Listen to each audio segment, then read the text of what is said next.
Pokrivanje tla polimernim folijama ili organskim materijalima poput slame, sjena, lišća, bilo kojeg drugog malča je agrotehnička mjera koja ima svrhu poboljšati uslove uzgoja i olakšati njegu povrtlarskih kultura tokom njihove vegetacije. Primjenom crnih, prozirnih, to jest transparentnih i poluprozirnih, to jest fotoselektivnih folija, povećava se temperatura tla, što izravno utječe na brži rast biljaka, ranije dozrijevanje plodova, povećanje prinosa, ali i kvalitetu. Ove folije se primjenjuju u zimskom i ranoproljetnom uzgoju, za biljke poput salate, paprike, paradajza, krastavaca, kupušnjača i naravno jagoda. Za kulture koje se uzgajaju tokom ljeta, salata na otvorenom, plodovito povrće u zaštićenim prostorima može se primijeniti bijela, odnosno crno-bijela folija sa bijelom stranom okrenutom prema gore, kako bi se čim više sunčanog zračenja reflektiralo i spriječilo podizanje temperature tla iznad optimuma. Nadalje, pokrivanjem tla smanjuje se evaporacija, sprečava erozija tla, ali i smanjuje ispiranje hranjiva iz zemlje. Uobičajeno je da folije za pokrivanje traju jednu vegetacijsku sezonu. Osim na otvorenome, pokrivanje tla se primjenjuje i u zaštićenom prostoru, bilo da se pokrivaju trake za sadnju ili cijela površina. U kombinaciji sa pokrivanjem najčešće se primjenjuje navodnjavanje kap po kap. Sustavom za navodnjavanje na taj način može se provoditi i prihrana, odnosno fertigacija. Ovim načinom se voda i hranjiva dodaju u zonu ukorijenjavanja biljaka, čime se ostvaruje znatna ušteda s ekonomskog i ekološkog gledišta. Pokrivanje tla folijama ima određene prednosti. Jedna od njih je i ranija berba. Povišena temperatura tla pokrivenog folijom uzrokuje intenzivniji rast i razvoj uzgajane kulture te raniju berbu. Primjena crnog pokrivača može rezultirati ranijom berbom za čak 7 do 14 dana, a primjena transparentnog do 21. Druga prednost je smanjena evaporacija, to jest isparavanje vlage iz tla. Ispod pokrivača ona se smanjuje, a rezultat te smanjene evaporacije je viša i ujednačenija vlažnost tla u odnosu na nepokriveno tlo. Iako se pokrivanjem tla čuva vlažnost, za uspješan uzgoj neophodno je naravno ispod folije postaviti cijevi za navodnjavanje kap po kap. Još jedna bitna prednost prekrivanja tla sa folijom jeste onemogućavanje rasta korova. Pri primjeni crnog ili crno-bijelog pokrivača onemogućen je kontakt sunčeve svjetlosti i tla, što sprečava rast i razvoj korova ispod folije.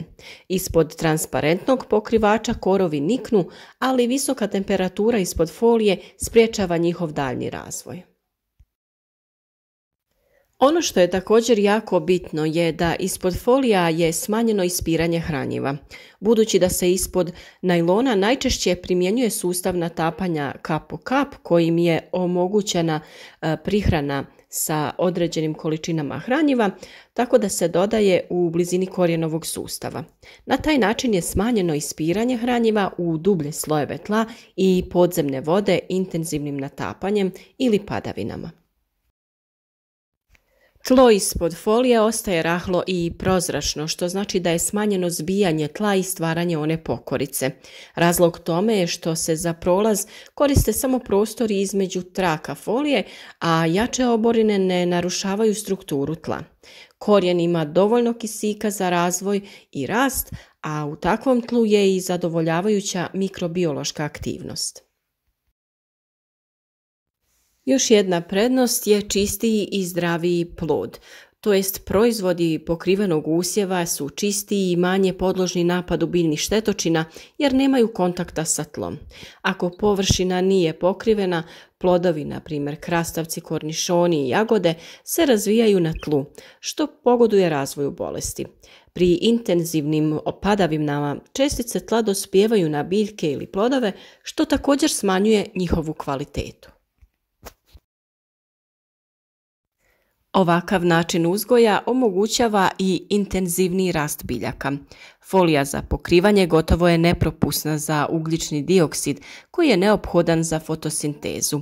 Kako se razina ugljičnog dioksida diže ispod nepropusnog pokrivača, on izlazi kroz otvore u kojima su posađene biljke i pri kontaktu sa listovima povoljno djeluje na intenzitet fotosinteze.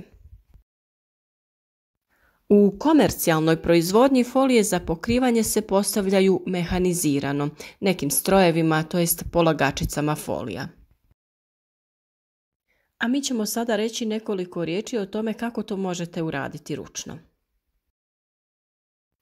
Prije postavljanja folije tlo treba biti dobro pripremljeno i usitnjeno kako bi se ostvario što bolji kontakt između folije i tla, što pridonosi boljem zagrijavanju.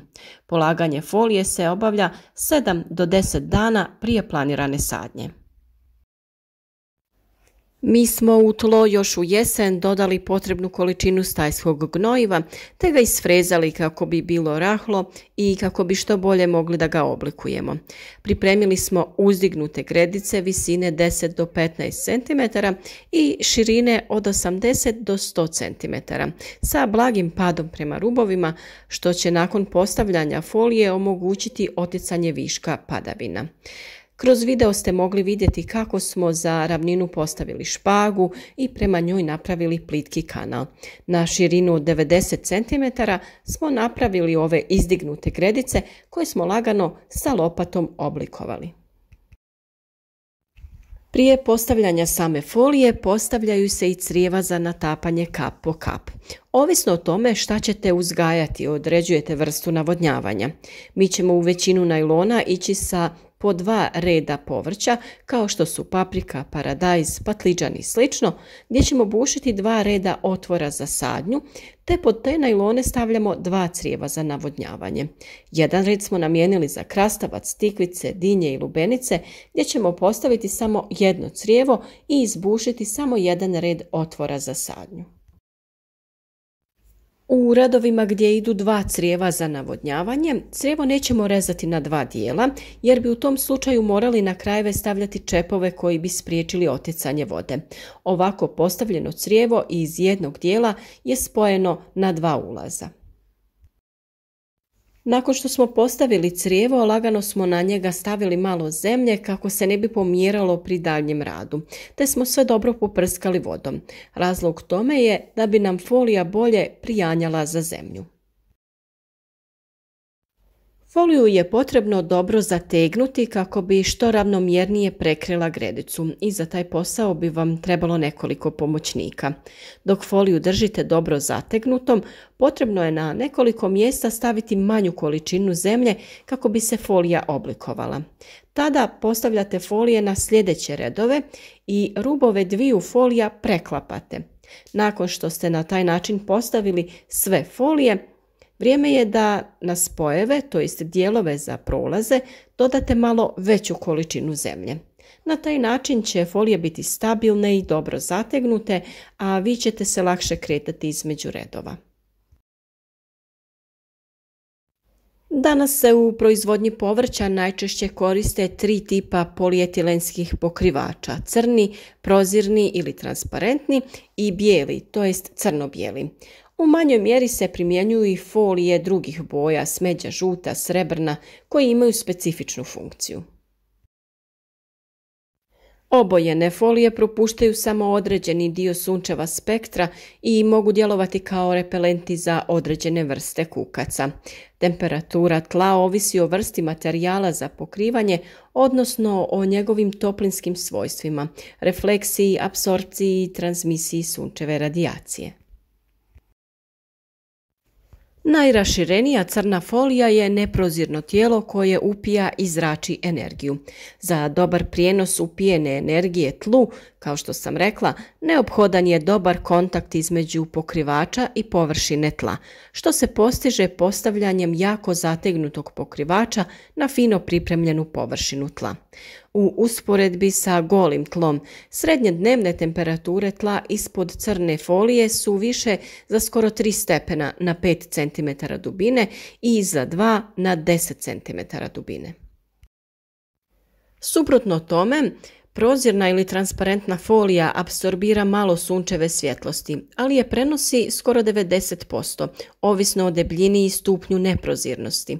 S unutarnje strane prozirne folije kondenzira se voda koja propušta ulazno kratkovalno zračenje, a ona zadržava izlazno dugovalno toplinsko zračenje.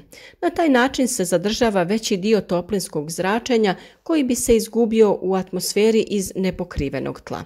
Zbog toga je srednja dnevna temperatura tla ispod prozirne folije na dubini od 5 cm od 4 do 7 stepeni viša u usporedbi sa nepokrivenim tlom, a na dubini od 10 cm temperatura je višlja za 3 do 5 stepeni.